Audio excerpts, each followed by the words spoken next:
kita nyekar tembang rerepan mangke badhe dipun bimbing dening Ki Raden Purwadi menika Bapak Purwadi. Mangke monggo dipun raosaken menika hasiling karya sastra ingkang unggul. Monggo nyekar menika sesarengan. Monggo Pak Purwadi. Witing klapa ya.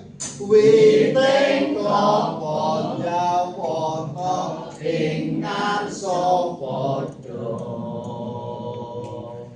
Salugune wong wanita dasar kata kula sampun jajak praja ing Ngayogya Surakarta. Nadyan akeh wong ayu dasar priyayi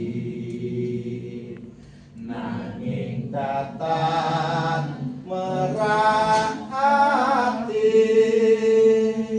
Aduh Gusti ndak rewangi pati geni pitung dina pitung wengi. Alik witing klapa jawata ing ngarsa padha. Salugune wong wanita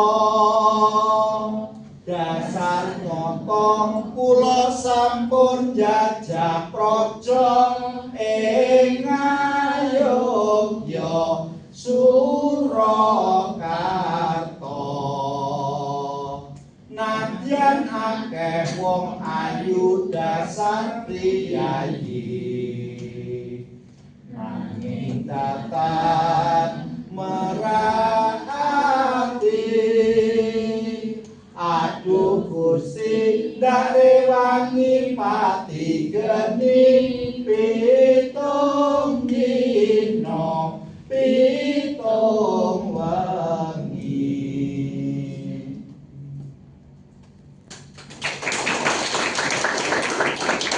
Kok bisa ya Bang?